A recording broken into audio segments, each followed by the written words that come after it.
Supreme court कहती है कि ये जो नरेंद्र मोदी ने इलेक्टोरल बॉन्ड शुरू किए, इसके आंकड़े स्टेट बैंक ऑफ इंडिया को पब्लिक कर देने चाहिए। सुना इसके बारे में? अब बात निकलती है कि इलेक्टोरल बॉन्ड्स में हजारों करोड़ रुपए हिंदुस्तान के बड़े बड़े कॉर्पोरेट्स ने बीजेपी को, नरेंद्र मोदी जी को दिए। हजारों करोड़ रुपए।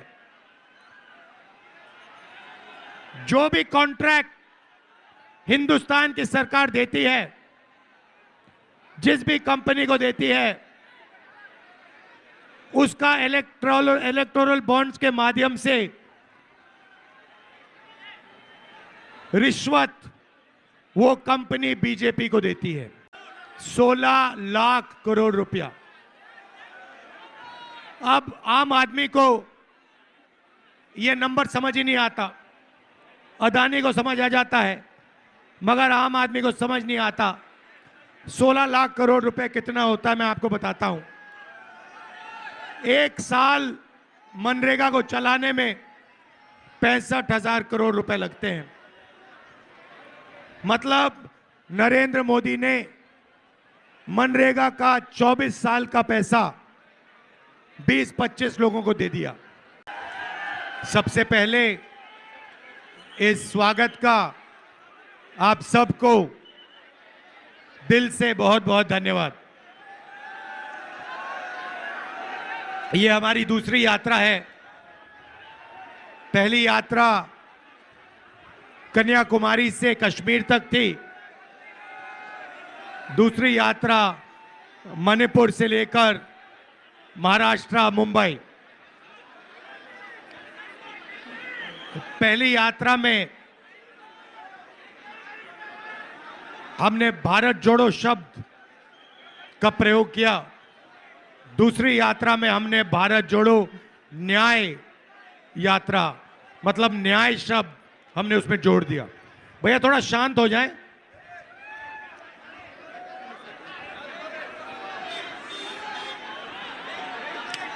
जब हम पहली यात्रा पे चल रहे थे, बहुत सारे लोग आए, कहते देखिए आप कन्याकुमारी से कश्मीर तक चल लिए, मगर ऐसे बहुत प्रदेश हैं जहां आप गए नहीं। उड़ीसा नहीं गए, गुजरात नहीं गए, छत्तीसगढ़, झारखंड नहीं गए, तो आपको दूसरी यात्रा करनी चाहिए। न्याय शब्द क्यों जोड़ा? क्योंकि पहली यात्रा में पता लगा कि जो हिंसा फैल रही है उसका कारण अन्याय है। गरीबों के खिलाफ, श्रमिकों के खिलाफ, मजदूरों के खिलाफ, छोटे व्यापारियों के खिलाफ, बेरोजगार युवाओं के खिलाफ, जहां भी इस देश में देखो आपको अन्याय अन्याय दिखेगा। तो इसलिए हमने दूसरी यात्रा में न्याय शब्द जोड़ दिया।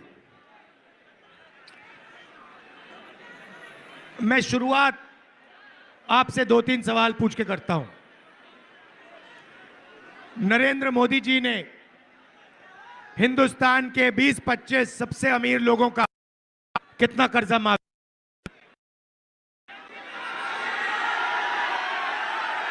कितना? नहीं, हजारों करोड़ नहीं, 16 लाख करोड़ रुपया। अब आम आदमी को यह नंबर समझ ही नहीं आता। अदानी को समझ आ जाता है, मगर आम आदमी को समझ नहीं आता। 16 लाख करोड़ रुपए कितना होता है, मैं आपको बताता हूं। एक साल मनरेगा को चलाने में 65,000 करोड़ रुपए लगते हैं। मतलब नरेंद्र मोदी ने मनरेगा का 24 साल का पैसा 20-25 लोगों को दे दिया। किसानों का कितना कर्जा माफ किया नरेंद्र मोदी ने? बुनकरों का कितना माफ किया? छोटे व्यापारियों को कितना किया? जो ये युवा कॉलेज की पढ़ाई के लिए ट्यूशन के लिए कर्जा लेते हैं उनका कितना माफ किया?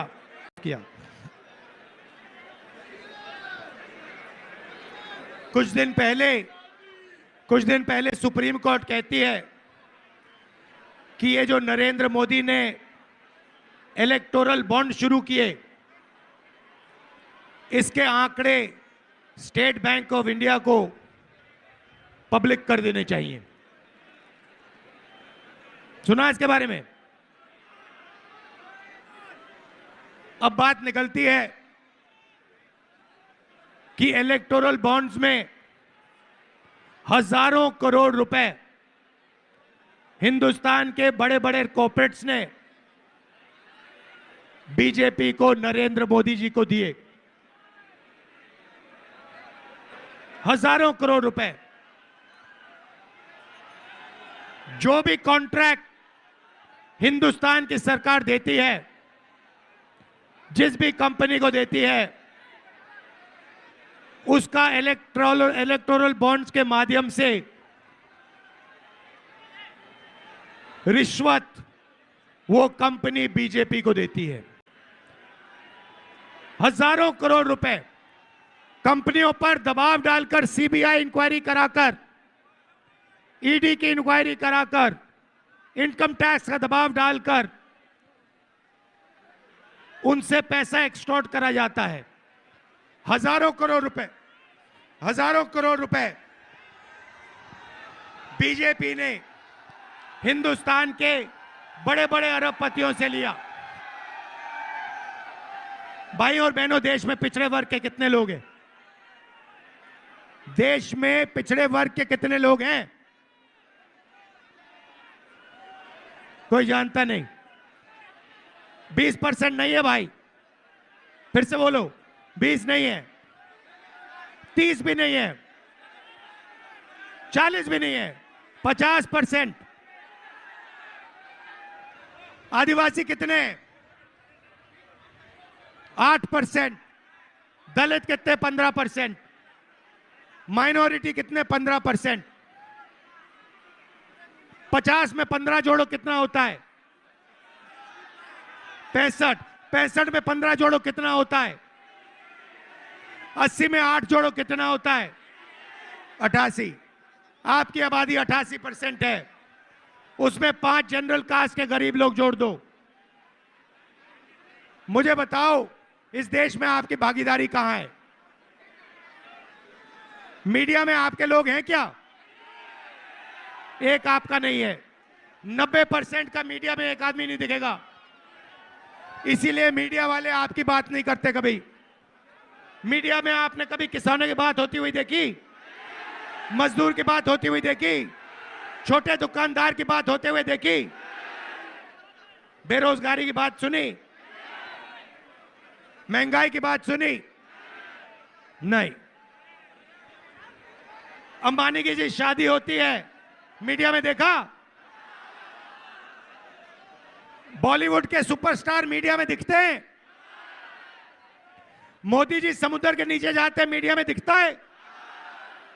मोदी जी कहते हैं थाली बजाओ, मीडिया में दिखता है? मोदी जी कहते हैं सेल फोन की लाइट जलाओ, दिखता है? क्यों? क्योंकि आपके तो वहां कोई है ही नहीं। मीडिया में आपका कोई नहीं। हिंदुस्तान की 200 सबसे बड़ी कंपनियों की लिस्ट निकालो, मालिकों की लिस्ट निकालो, उसमें 90% का कोई नहीं। मुझे नाम दे दो पिछड़े वर्ग का, दलित का, आदिवासी का, एक नाम दे दो जो हिंदुस्तान की सबसे बड़ी 200 कंपनी का मालिक है। मुझे नाम दे दो। कोई है ही नहीं। सरकार की बात करें, 90 लोग हिंदुस्तान की सरकार चलाते हैं, पूरा का पूरा बजट वो बांटते हैं। उनमें से बता दो, 90 में से बता दो पिछड़े वर्ग के कितने, ओबीसी कितने? 3। 100 रुपए अगर हिंदुस्तान की सरकार खर्च करती है, ओबीसी वर्ग के अफसर 5 रुपए का निर्णय लेते हैं। दलित 3। 100 रुपए खर्च होते हैं, दलित अफसर 1 रुपए का निर्णय लेता है 100 रुपए में से। और आदिवासी 100 रुपए खर्च होते हैं तो 10 पैसे का निर्णय लेता है। प्राइवेट अस्पतालों के मालिक की लिस्ट निकालो, वहां 90% का कोई नहीं। प्राइवेट स्कूल कॉलेजेस की लिस्ट निकालो, वहां 90% का कोई नहीं। तो आप लोग हो कहां? आप लोग मजदूरी करते हो। ये जो फ्लाईओवर बनाए ना, ये 90% ने बनाया है। ये जो सड़क बनी है, ये 90% ने बनाया है। मगर इसका जो पैसा बना है वो 5% के बैंक अकाउंट में गया है। ये हिंदुस्तान की सच्चाई है। इसलिए हमने न्याय शब्द भारत जोड़ो यात्रा में लगा दिया।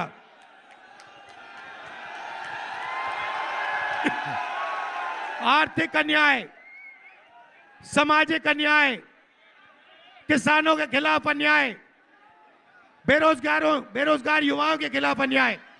किसान कहता है हमें एमएसपी दे दो, मिनिमम सपोर्ट प्राइस दे दो। नरेंद्र मोदी जी कहते हैं नहीं मिलेगी, मर जाओ तुम्हें नहीं मिलेगी।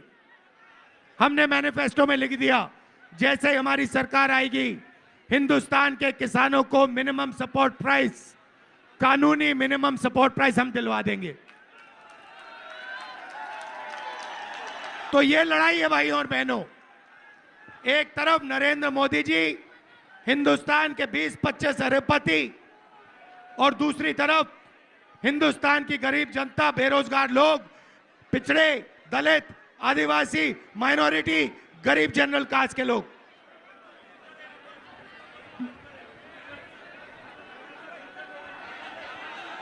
यहां पे बुनकरों की आबादी है। आपका नरेंद्र मोदी जी ने कभी कुछ किया? कर्जा माफ किया, जीएसटी लागू कर दी, नोटबंदी कर दी, और जो छोटे उद्योग चलाते हैं, जो स्मॉल मीडियम बिजनेस चलाते हैं, बुनकर लोग हैं, उन सब का धंधा खत्म कर दिया। ये जो दुकानदार हैं, स्मॉल मीडियम बिजनेस वाले, इनको सबको खत्म कर दिया। क्यों? क्योंकि वो सबसे बड़े अरबपतियों की मदद करना चाहते हैं। तो ये मेरा मैसेज है आपके लिए। आप लोगों को जागरूक होना पड़ेगा। आपके जेब में से हर रोज पैसा निकाला जा रहा है, वही 20 लोगों के जेब में जा रहा है। जग गया, उस दिन ये सब बंद हो जाएगा और हिंदुस्तान की राजनीति बदल जाएगी। आप मुझसे पूछो पहला कदम क्या है, मैं बताता हूं। पहला कदम जाति जनगणना, सबकी गिनती। इस देश में दलित कितने, आदिवासी कितने, गरीब जनरल कास्ट के कितने, पिछड़े कितने, माइनॉरिटी कितने। उसके बाद आर्थिक, फाइनेंशियल और हिंदुस्तान की हर संस्था का सर्वे। जुडिशरी में कितने, बड़ी बड़ी कंपनियों में कितने, मीडिया में कितने, ये दूध का दूध पानी का पानी हम कर देंगे। आप हमें मौका दो, जाति जनगणना करेंगे, आर्थिक सर्वे, इकोनॉमिक सर्वे, और हमारी जो देश की सारी संस्थाएं हैं इसका सर्वे करेंगे। हिंदुस्तान में क्रांतिकारी काम हो जाएगा, बदलाव शुरू हो जाएगा। आप सबने यहां इतने प्यार से मेरी बात सुनी, इसके लिए दिल से आपका धन्यवाद करता हूं।